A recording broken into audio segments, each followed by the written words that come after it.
Hello, hello. We are going to have a manga chat. This is the series where I just talk freely about some manga that I've been reading recently that I'm finding interesting and discussion worthy. Old stuff, new stuff, whatever. Uh, we got six series to cover, I think, so we're just gonna plunge in. The first thing we're talking about is Even the Introverted Gals Want to Get Out There. This is a series I've seen updates for sporadically. I was always kind of curious about it. The art style looked interesting, the premise sounded interesting. And I haven't really been reading a ton of Yuri lately, even though Yuri has now really established a position of cultural saturation. Like, it felt like for a long time, us Yuri fans were sort of eating little crumbs where and if we could. There was magazines like Yuri Hime that specialized in it, but had a very infrequent release schedule. Series would kind of only crop up there for a little bit. But now it feels like there's just an unlimited amount of Yuri series out there. So many that I haven't even heard of. Dynasty Scans is like blowing up with many new chapters every single day, whereas before, it was like a very slow trickle. And what's cool is that a lot of these new Yuri series aren't really even like focused on the Yuri itself. The idea that there's a lesbian couple at the center of it is not like irrelevant, obviously, but it isn't treated as some like gigantic novelty or something worthy of scandal or something that kind of needs to be the focus of the main conflicts and stuff. Rather, it can just be a plotline about anything that involves lesbians. Case in point, this one. It's about two girls that are already in a committed, established relationship. And there really isn't much or any drama at all about the actual status of them as a couple. Instead, it's just about their very fun slice of life, little adventures and antics and stuff. Basically, both these girls are pretty introverted, as the title would suggest, despite being kind of flashy and gallish in their own way. And they have a club at school that is the Subcultures Club, where abstinently. Is that the word? I always screw up how to pronounce that word. Often I would say obstinately, which is a different word.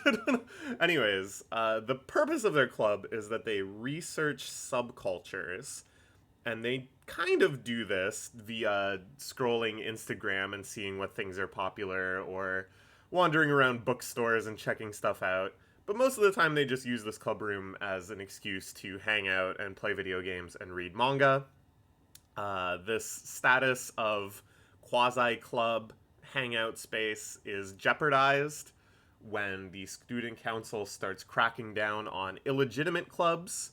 And in order to preserve their little sacred space, they put themselves in the good graces of the student council and go around to other at-risk clubs to try to help them out, try to make them seem more legitimate, try to pass any, legitimacy standards, and therefore kind of continue to justify the existence of their own club. Inadvertently, actually researching subcultures as they go from weird club to weird club. That's a great premise. I really love it. I love the idea of all these quirky, strange clubs lurking in their school.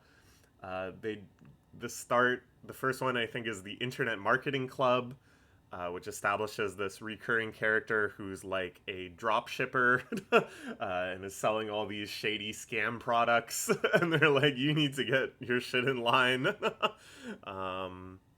They go to like a Wotake Club.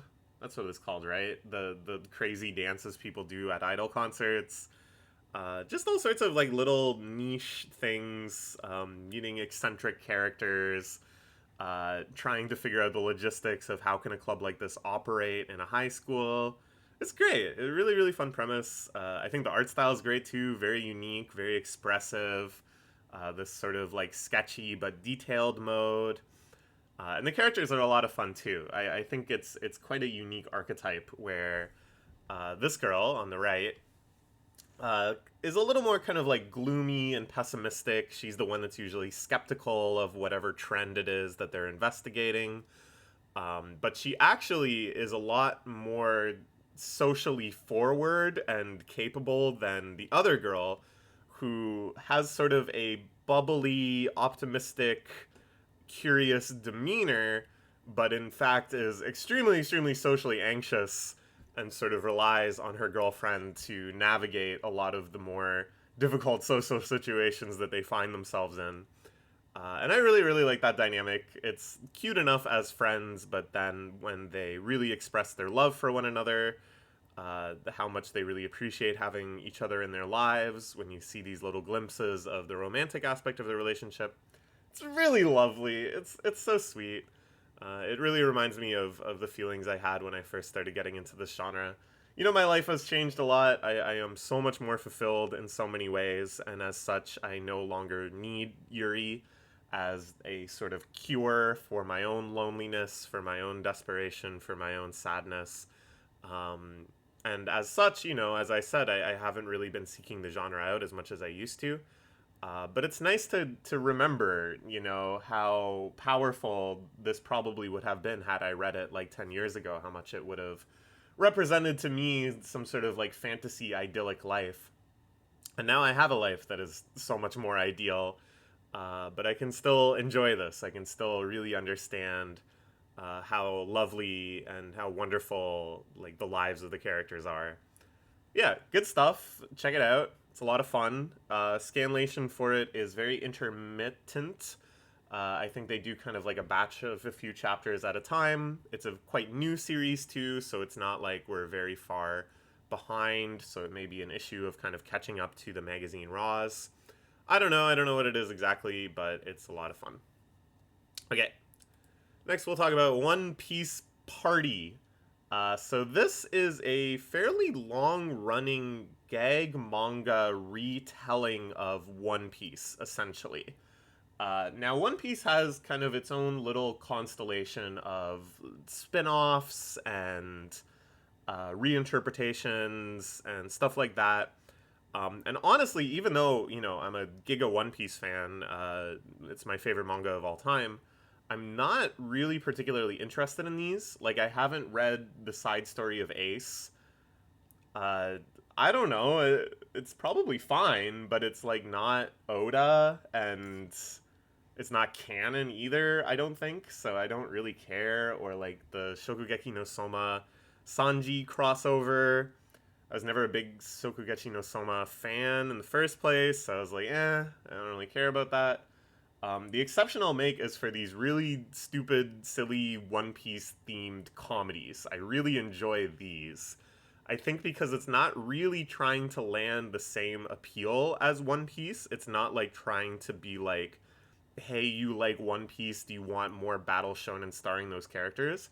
Because honestly, no. I'm happy just reading One Piece as it comes out and then reading like other battle shonen. The appeal of One Piece is that it's a grand adventure written by Oda. I don't need to just read a billion other non-Oda adventures because they happen to have the same characters. I'd rather read like Kagurabachi or something, or Sakamoto Days, right? Anyways, these gag comedy though, it's not really that. It's just like, hey, here's a bunch of jokes involving One Piece. Hey, you get these because you're a big One Piece fan. And I'm like, yeah, I get these jokes. These are funny. uh, so the other one I liked that Scanlation seems to have totally dried up for, unfortunately, was One Piece in Love, which is like a gag comedy rom-com about a guy who is obsessed with One Piece trying to date this girl who also loves One Piece, and they just keep making like One Piece jokes to each other, and like weird situations unfold that are eerily reminiscent of events in One Piece. I was really enjoying that too. This one is a little more straightforward. Basically, every chapter takes an actual part of the plot of One Piece, or kind of a variation of it, and then retells pretty beat by beat the actual events of that little arc or whatever, but with stupid gags everywhere. It's almost like a Mad Magazine movie parody. I think that's kind of the closest analog that I had encountered before. And it's very fun. It's very silly, you know. A lot of stuff like, okay, but what if he used his devil fruit power in this wacky way? Or like, what if instead of this being a big climactic moment, it was like a pratfall or a anticlimax or whatever, you know. Very simple, very kid-oriented humor, but it's a lot of fun because I have the the sense of humor of a 12-year-old. Apparently, I'm always like, yeah, Roboco is like the best thing in Jump. What's interesting though is that this actually serves another purpose too, which is it's a way for younger readers, especially, or just anybody who hasn't been reading One Piece from the start, to actually learn about all of these past events in like a quicker, more digestible, less emotionally intense way. Because imagine you're like a 12-year-old and you're about to start reading One Piece, which is around the age that I started reading One Piece. I think I was 11. I'm doing some mental math. No, I was like 10. But yeah, that's a good age to get into One Piece when you're reading from the start, right? Because I got the first issue of the American Shonen Jump, which has the first chapter of One Piece in it, and I was like, wow, this is freaking awesome. And, you know, the rest is history. But if you're a 12-year-old now, and you're like, I want to see what One Piece is about, like my dad loves it or something. Oh my god. And you pick up the latest Weekly Shonen Jump, you're like, what the fuck is going on? They're fighting robots. they're on a Viking giant island. There's like a skeleton here. Who are these people? What are they doing? What is anyone talking about? It's overwhelming, and the prospect of like, oh, you know, here, kid, read 111 volumes of manga to figure it out. You're going to like cry a ton of times and be like extremely emotionally shipwrecked and everything. It's a daunting prospect. Whereas here, they tell you straight up, okay, now we're gonna learn the story of Luffy's brother. Did you know Luffy had a brother? Don't worry about what happens to him later. But here's his story. This is how they first met. It's very silly, but you understand the characters now. The characters have been introduced to you. The point has been gotten, you know. It wasn't an ordeal. You didn't have to, like, cry and stuff.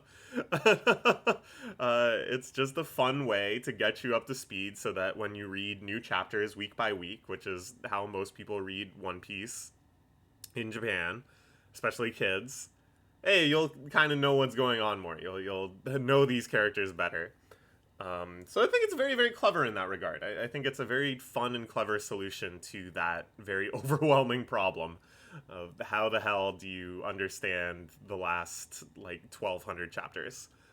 Another thing that I think is very surprising that I wasn't expecting, but in retrospect makes a lot of sense, is that it's actually very fan servicey. One Piece Party, I think, is more fan servicey than the main One Piece series. Definitely in terms of like the frequency of fan service, but then also just the kind of general titillation, I think, is higher in One Piece Party. They kind of push the line more in terms of, ooh, I'm kind of seeing boobies right now. And that might surprise you, as it surprised me, because this is definitely oriented at a younger audience than regular One Piece. But if you want, like, young boys to pay attention, if you want them to to want to read it, and then go, hey, this One Piece thing, it seems kind of cool, and maybe I'm going to start reading the main series. It's the easiest way to do it. It's a tried and true method. I was like, dang, there's a lot of chapters where they just cut to Nami and Robin in bikinis for, like, no reason. And then I was like, oh, no, there's actually, like, that's the only reason. Like, that's how this whole thing works. So anyways, it's a lot of fun. I hope the scanlation for it continues. The scanlation had stopped for quite a while, and then very recently somebody came back and did some chapters, and then seems to have stopped again. I don't know if they're going to keep going, if they're going to do batches, because I think this is like still running, and it's up to like 7 or 8 volumes now, which is probably the goal, is to tell all of the major events of One Piece again in this format. Which is a pretty ambitious goal, especially since, not every chapter falls into that formula. Sometimes they have just totally zany other chapters where they're like Sentai Rangers and stuff. But even then, it's like they work in some plot details. Like their Sentai battle will be against like Wapole or something, and they're like, "Hey, you may not know this guy because his arc was like back in the '90s, but this is the evil King Wapole. And this is his deal. This is his powers. Blah blah blah." Yeah, I don't know. It's very fun. Like at the same time, I think it's managing to hit both the notes where it's like me, a One Piece expert, I'm cracking up because I recognize these characters and I haven't seen them in so long. And that's fun. But for somebody that's never read One Piece, this is actually much more approachable than One Piece, the actual manga. So yeah, very fun, good stuff. Next we'll talk about Kitai Fuku ga Aru. I have clothes I want to wear, which has been scanlated very intermittently for years and years now. I can remember I was first hearing about this series back in 2018, I think, when I was having a conversation with a trans friend of mine and saying that I too was planning on transitioning, but I don't know, this and that. And one of the things I talked about was like, I don't know if I'll ever find women's clothes in my size. I don't really know how I want to dress. I like don't understand, like when I fantasize about wearing clothes, I'm also fantasizing about having a very different body, and I can't really reconcile those two things. And my friend, she said, "Hey, you should check out this manga. This is the kind of friends I have, you know? What good friends." And she recommended this manga, which at the time only had like maybe 3 or 4 chapters scanlated, about this woman who is very tall and has kind of a serious looking face and isn't particularly like feminine or cute or whatever, who nevertheless, despite kind of being told that it wouldn't suit her, loves dressing in kind of elegant Lolita fashion, and strolling around Harajuku and Urahara and stuff and enjoying that lifestyle and expressing herself that way. And it's all about her kind of overcoming those self-image problems. And I was like, yeah, not that I want to dress like this, but it gave me a lot of like confidence and curiosity and hope, for my own fashion sense. And what's remarkable is that even though I only read like those 3 initial chapters, which are just kind of setting the premise and kind of slowly building out the cast, as the scanlation kind of intermittently resumed and they managed to get through all 5 volumes, the story only resonated with me deeper and deeper. And it's not even like, oh, she's just like me. She's just like me. It's just so well done. It's just so kind of like emotionally investigative. It really just delves deep into the psychology of these characters. That even though her characterization drifted honestly further and further away, from how I see myself and how I feel, I felt so much more like her comrade. Like, it felt like, oh, true, this is something that everybody goes through. Everybody in their own way deals with self-image, deals with the gap between how we love to see ourselves and how we actually are, and how other people see us and how we want other people to see us, and all of these very perilous things that, if you're not handling them in a good place, could become despairing, could become pits of self-loathing. And just seeing her kind of navigate these pits and seeing all these other characters in the manga in their own way kind of navigate those same challenges, again, like really gave me confidence and gave me hope and faith in myself that, I too would continue to feel better about myself. Already I feel great about myself, like, not gonna lie, I'm in such a better place than when I first started reading this manga. I think I've really come to understand what clothes I want to wear. Yeah, I don't know, it's really lovely. So generally, yeah, the premise is all about her kind of self actualization, which doesn't just revolve around her wanting to wear these clothes, but just her career. She wants to be a teacher. It's about her doing placements as a teacher for a while she's working in an old folks home, as part of her degree. It's about her connection with her family. It's about her crush on this dude who wears totally insane, kind of like beyond hype beast clothing, and works at a store in Harajuku. And about all of his challenges too. Why does he wear those clothes? What does he get out of it? It's really nice. It's really revelatory and kind of profound at times. Really understanding, what is the aspect of the ego that is reflected in fashion? What do these choices truly mean for your innermost self? It's sometimes quite sad. It's sometimes like it moved me to tears because such tragic things happened, such unfair things happened. But I'll promise you, and I suppose this is spoilers, but I'll promise you a happy ending that is very well earned, that fits the characters well, that truly makes you happy to see them off. So yeah, I was very happy with this. I'm so happy that it got fully scanlated. So happy with the ending. It's one that'll stick with me for quite a while, I think. The art style too is very unique. I love the way that they draw all the details of these clothes. All of the kind of character drawing has this sort of this wistfulness, this abstractness that I often associate with Joshi manga like this. It leaves like both a lot of space on the page while also really drawing your attention to the intricacies of the clothes. Yeah, I don't know. It's really fun. Check it out. I hope this manga gets the fan base it deserves, which isn't necessarily a large fan base, but I think there's a lot of people out there that could find this resonant and helpful in their own way. Very good stuff.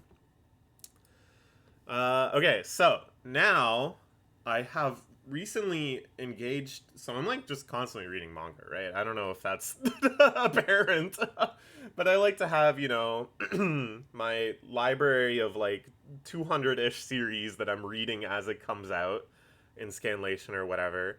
And then at the same time, I like to have one or two series that I am just getting caught up on, or a completed series that I am reading through. And typically those I pick for any number of reasons, like somebody recommended it to me, or I'm seeing a lot of discussion around it and I'd like to be involved in that discussion, or I've heard that it's like really good right now and I want to start experiencing it week by week. But other times I have like a more regimented reason. There's like kind of a greater project of understanding manga that I want to delve into, like reading all the works by a certain author, or for quite a while I was just reading like every notable Weekly Shonen Jump series. I'll probably get back to that at some point, so I can really kind of feel like I have a very complete understanding of the history of the magazine. But right now, what I've launched into in the last month or so is reading good manga, reading acclaimed and well liked manga that started this decade, that started in the 2020s. And the reason I'm doing that is at the end of this year, I always make a lot of year end videos, something that I really, really enjoy doing, that I find very fulfilling. I've decided to step it up further this year. Hopefully, this will be a successful project. It's going to be a lot of work. But I want to do not just year end list, but decades so far list, because shockingly, we are already halfway through the 2020s. Just kind of mind blowing to me. And I didn't want to wait until like 2030 to do these lists. I think it would be a lot more fun to do a halfway through list as like a check-in point. And there's already so much stuff I want to talk about. Like there's already so many things that came out this decade that I want to recognize in that capacity. Wow, this is one of my favorites of the decade so far. So I was putting together a list of manga, my favorite manga that started in this decade, and I was like, this is actually a pretty short list. Most of the stuff that I start, like, because of all those reasons, is older. And most of the stuff that I'm just still reading, that I've been reading as it comes out for however long now, I have been reading for a long time, and it goes back to before 2020. So I was like, okay, I need to do some deliberate research here. I don't want to be missing out on a whole ton of stuff that could make this list. Is this a legitimate or sensible reason to read stuff? I don't know. Who cares? It led me to find a lot of manga I enjoyed, including School Back. This is a fairly recent series. It started in the 2020s, as I said, that was getting a lot of positive discussion on a manga Discord server that I hang out in. I'd always been curious about it. I really liked the character design. I liked the premise. And I was like, all right, let's dive in. And it is a delight, indeed. Basically, the premise is this lady works as the janitor at a high school. She's very tall. I can relate. Very kind of like blunt and brash. She doesn't really hesitate in doing things. She's constantly kind of on the go. But at the same time, she's kind. She's considerate, even though she does strange jokes and is very silly and stuff. She has a good heart, and she enjoys herself. I think in general she's just like a character that's in a good place.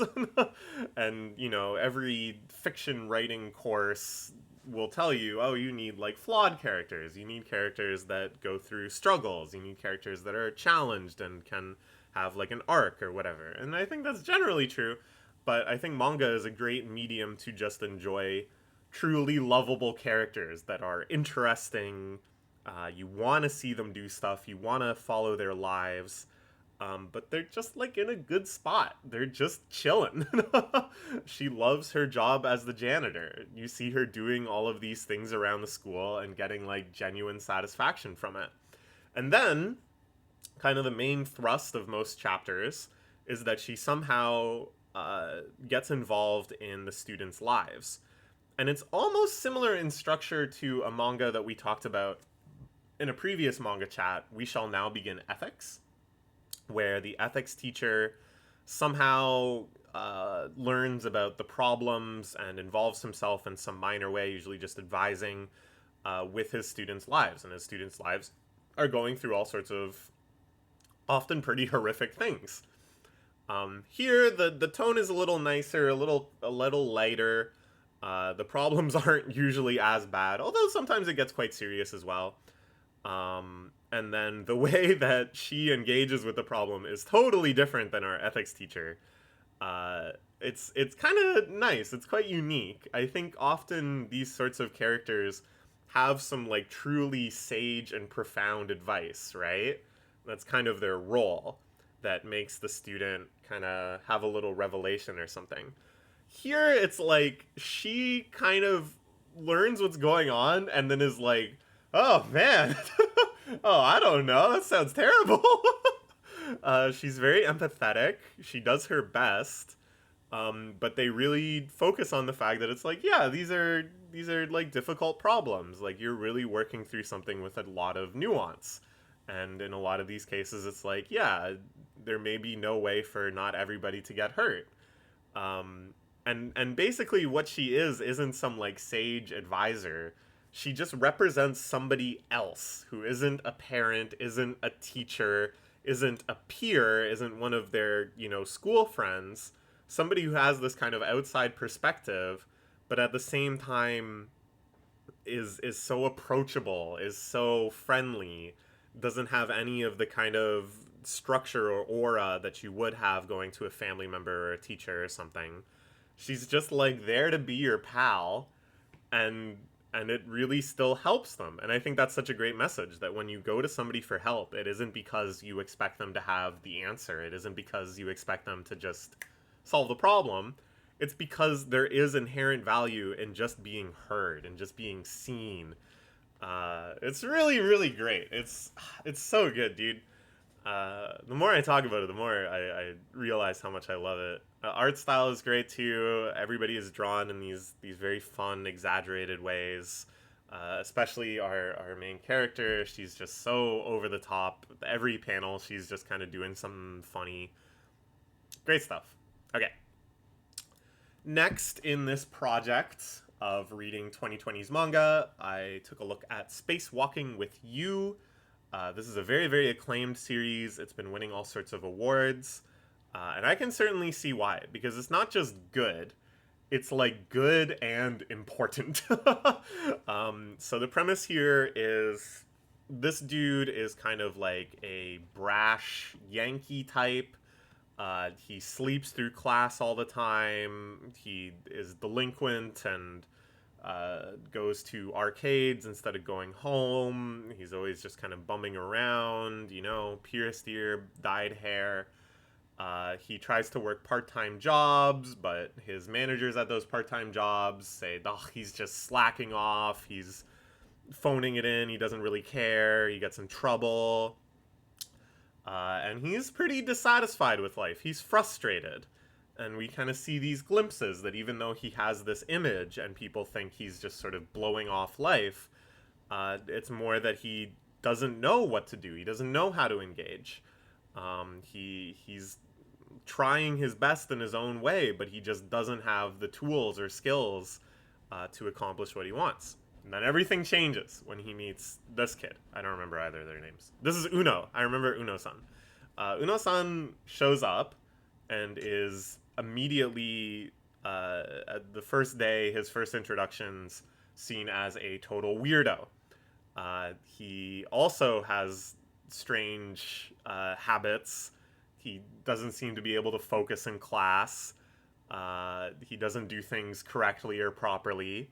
He has this notebook in which he is constantly writing down reminders to himself and guides for what to do. This is exposed and teased by his classmates because it contains things like, when you wake up, you have to A, make your bed, then B, wash your face, then C, brush your teeth, then D, eat breakfast. And they're like, who the fuck needs to write this down? Are you stupid? But something about it kind of clicks for this guy.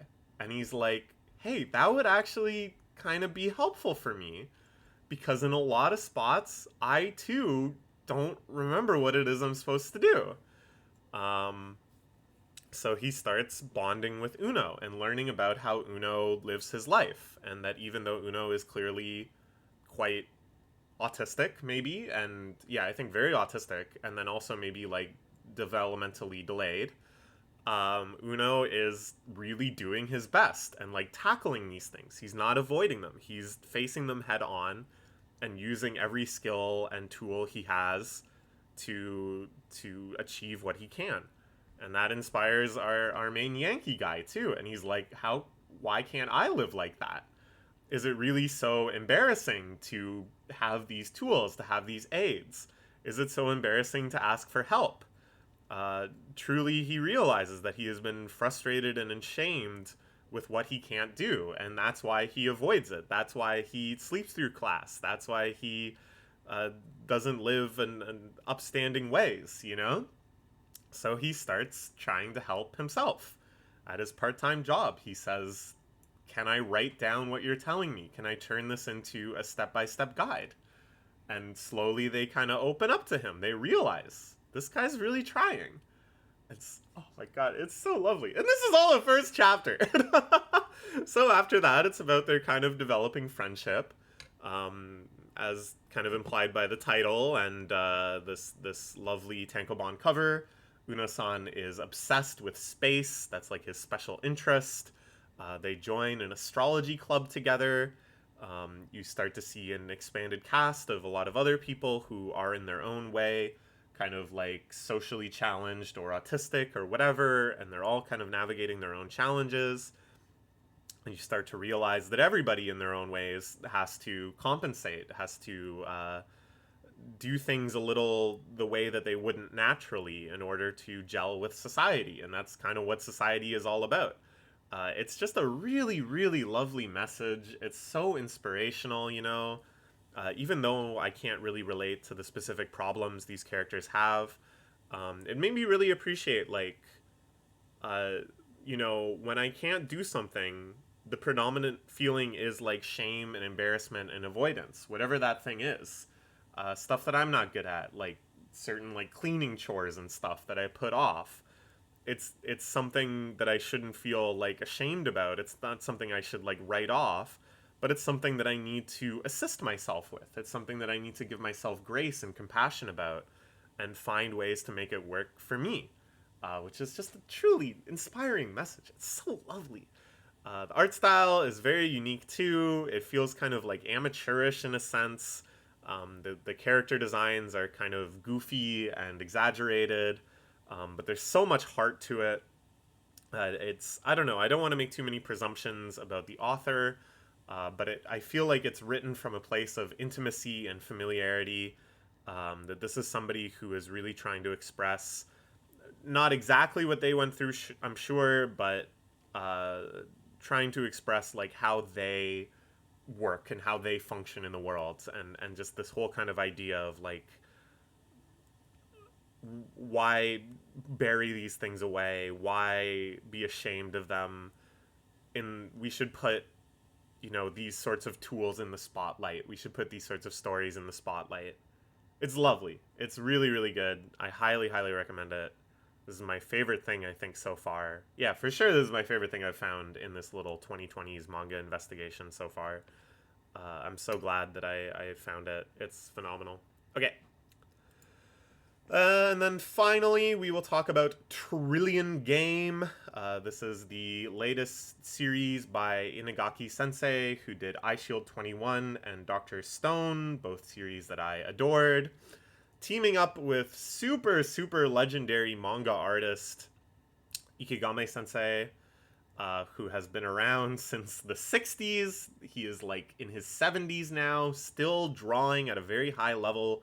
The art in the series is fantastic. So expressive, so detailed, so atmospheric, capable of really instilling a setting and a character with mood. And the premise, I think, is like phenomenal for that. So basically, this is kind of taking a typical sort of, you see movies and stuff about this. Two young men who want to strike it rich, setting out into the world of business with nothing but hopes and dreams, and using every trick in the book they can to advance. We've seen it all before, but this series, if those series could have been called Million Game or Billion Game even, this is truly the Trillion Game. Everything is escalated and exaggerated and accelerated to an absurd degree. It has sort of the Dr. Stone logic of every character has their own sort of cheat code, something that they are just superlatively good at. Uh, you know, Absolutely no barriers as long as it involves this skill. Our main two are a computer genius of beyond all other computer geniuses who can kind of hack into anything and solve any problem if it involves programming. And his counterpart is the world's most charismatic, selfish man who can convince anyone of anything, who can use any sort of lie or subterfuge, completely bald faced, with no shame, no hesitation. And it's all about them using their kind of dynamic powers to start climbing up the ranks of this media empire. It's very, very cool the way they go about it. It almost reminds me of Shima-san, the legendary businessman manga, in that they're always kind of bouncing between industries, examining all these different ways of getting rich in Japan, all these different things involving celebrities and software giants and mobile games and host clubs, all these different avenues of life, stepping into them, rising to the top, conquering challenges, all in this very exaggerated, accelerated pace. Um, it's so cool. It's so much fun. There's so many just like awesome, badass moments. Usually, when you realize the depth of their scheme, the number of things that they'd actually accounted for in that sort of like Death Note type tradition. I'm really, really enjoying it. It's a blast. Just sheer entertainment, and to the extent that there are some kind of emotional moments. There are some moments of sincerity, moments where the computer hacker type guy starts to question the moral integrity of what they're doing. There's quite a lot of depth to it too, but they very wisely never dwell in those moments. They never kind of shift the tone too much into that sort of moral dilemma or ambiguity or whatever. Instead, you're kind of encouraged to see these as just other sort of heightening aspects to make the schemes and the plays and the challenges all the more exciting, all the more thrilling. Yeah, great stuff, great stuff. Unfortunately, I have put myself now in an awkward position where there was a group doing it for a while, doing a fantastic job, and then when announced a official localization of it, they were like, okay, we'll stop. We can spend this effort elsewhere. This is getting taken care of by the pros, which is pretty common occurrence in scanlation, and like, okay, fair enough to them. But so then another group took over, trying to do new chapters and catch up to the magazine raws, and they weren't great. I don't think they're that bad. Like, it's totally readable, but they were bad enough that the original scanlation group said in the Manga Deck's comments, please spare us from more of this. So I don't know, maybe it's worse than I realized. Like, I can't tell what the quality of the translation is, obviously, just reading the English. Also, they were just very, like, self-serving. It was definitely just trying to advertise their paid scanlation services and stuff, and there's a lot of weird things around trying to, like, paywall it or something. I don't know. I couldn't even track it. So I don't think that group is going to do much more. And now I'm in an awkward spot where it's like, well, I'm just kind of waiting now for the Viz localization to catch up. Because they've only put out one volume so far. I've been reading stuff from the third volume. And then in Japan, they're up to like 9 volumes. So I want to frickin' see more. I want to see what's going on. There's so many twists to come. There's so many things left undone. But we'll see. We'll see. It's very good. Inagake Sensei just doesn't miss. He's produced 3 very different manga so far, and they've all been big successful and then just awesome. Each with a different artist as well. I think that's just such a cool, exciting career. Really, really curious what he will do after this, I don't know how long this will run. I think they've put themselves in a good position where, because there's all these like flash forwards to kind of indicate what the ending might be, but you can tell there's like a million ways that you could get there. It puts the series in a really cool kind of like framing device. And I think, because of that, it's not a series that they expect will just run indefinitely. It feels like everything has actually been plotted out. So I think Inagake Sensei has still so many more amazing manga left in him. Alright. Those are the 6 manga I wanted to talk about. I recommend them all to very different audiences. Please check them out. If any of them resonate with you, if you've been reading them, let me know what you think. And if you know other manga that came out in the last 4 years that debuted in the 2020s that you think I would like, that you think are very good, that you think are it would be remiss of me to miss as I do this list, kind of rhymed, please let me know. I've just been kind of trolling through Manga Decks and looking at other people's recommendations and stuff, but there's so many. Okay, that's all. Bye-bye.